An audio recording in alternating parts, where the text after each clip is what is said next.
What if I told you that during testing in Bahrain, while everyone was glued to lap times and headline numbers, something far more important was hiding in plain sight? Engineers from rival teams weren't staring at timing screens. They were crowded around the back of the Ferrari SF26, trying to figure out a strange new feature they had never seen before. At first glance, it looked small, almost insignificant, but whispers spread quickly through the paddock. This tiny device might be impossible to copy without redesigning an entire car. And that wasn't even the biggest surprise. Beneath the bodywork, Ferrari had made a radical engine choice that no other team dared to attempt. A bold gamble that could give them a hidden advantage locked in for the entire season. Rivals were scrambling for answers, and if the early signs are real, this one decision could reshape the entire 2026 championship before a single race even begins.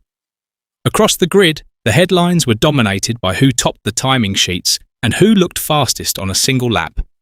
But those who truly understand Formula One know that lap times are only part of the story. Fuel loads, engine modes, and testing programs often hide the true performance, and the real picture is buried deep inside the data that only teams can read.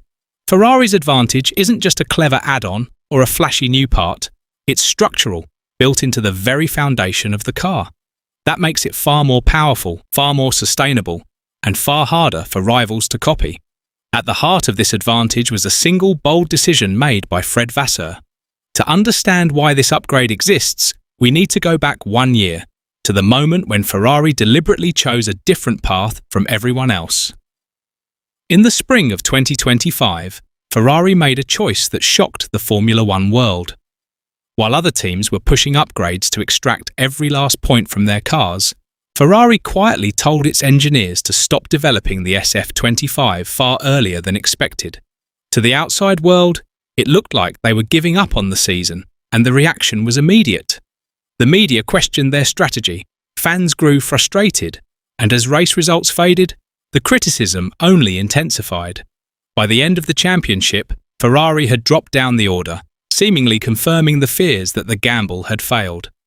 But behind the headlines, something clever was happening. Finishing lower in the standings brought a hidden advantage: extra wind tunnel and CFD time. That meant Ferrari could spend more hours refining the next car, while rivals had fewer opportunities to improve. At the same time, a key leadership change was taking place. Loic Serra joined to lead technical development, bringing a fresh philosophy focused on integration and precision. What looked like a painful sacrifice was actually the start of a long-term strategy, a calculated bet trading short-term results for a bigger payoff months later. Once Serra took charge, one of his first moves was to rethink the chassis completely. For 16 years, Ferrari had relied on a pull-rod front suspension, which had limitations despite its long history. Serra replaced it with a push-rod layout on both the front and rear, a change that on paper seemed minor, but in reality transformed the way the car worked. By moving the springs and dampers higher, the lower bodywork became cleaner, allowing air to flow more efficiently to the floor, which is where most of the downforce is generated. This cleaner airflow not only improved cornering speed, but also enhanced stability under braking, even when the energy recovery system was pushing massive power through the front axle. Analysts like Nelson Valkenburg described the SF26 as transformed after just a few days of testing, noting that it had become easier to push and more predictable through corners. Every adjustment, every setup change, worked in harmony with the chassis philosophy, something Ferrari hadn't achieved in years. The multi-link geometry of the front suspension also added an anti-dive effect under braking, keeping the nose more stable when entering corners at high speed. That may sound like a small detail, but it directly affects lap time and tyre wear, giving Ferrari a subtle advantage over rivals who were still struggling with front-end stability. While the chassis was being perfected, the engine department was taking risks that nobody else dared to try. Every other Formula One team had been using aluminum cylinder heads for years because they were lighter and easier to machine. Ferrari went in a completely different direction, opting for steel cylinder heads and partnering with AVL to make it feasible. Steel can withstand higher combustion pressures and extreme temperatures, which became critical with the new 99% sustainable fuel. This choice allows Ferrari to run higher combustion efficiency than anyone else, unlocking more power without sacrificing reliability. Because engines are homologated, this advantage is locked in for the entire season. While Mercedes and Red Bull Racing focused on incremental gains, Ferrari built a fundamentally more efficient power unit that could dominate over the long term. And they didn't stop there. Ferrari made a counterintuitive choice with the turbo, going with a smaller Honeywell turbine.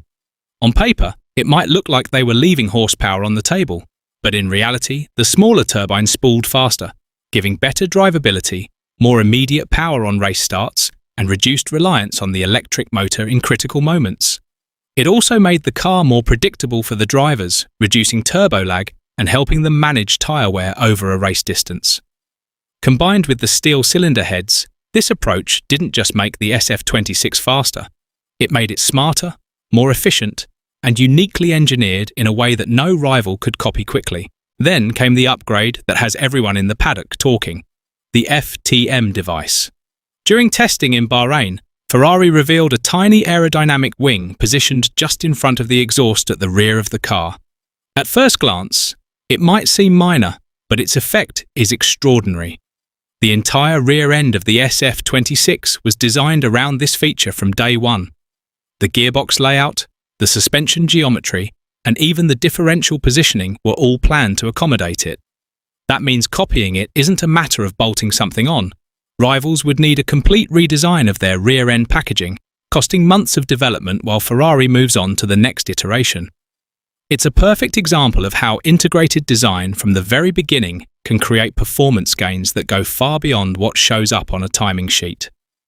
Engineers from Mercedes and Red Bull were reportedly stunned, unable to come up with a workaround that wouldn't require a full redesign. The real proof came when the testing numbers were analysed. On paper, Mercedes looked fastest, topping the headline lap times. But the true test of performance is in the long runs that simulate an actual race. During these race simulations, Lewis Hamilton and Charles Leclerc showed remarkable consistency. Their average lap times over long stints matched or even beat Mercedes, highlighting the SF26's true pace. Analysts like Ted Kravitz on Sky Sports emphasized that long-run consistency, not single-lap headlines, predicts race performance. Reliability was equally impressive.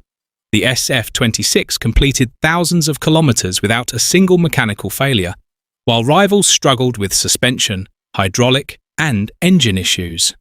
The combination of speed and unbroken reliability gave Ferrari confidence that few other teams could match. Even with a brilliant car, the human factor remained critical.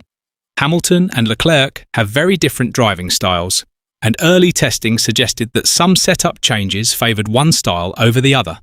On top of that, engineering personnel changes were still being finalised, adding subtle tension in the garage.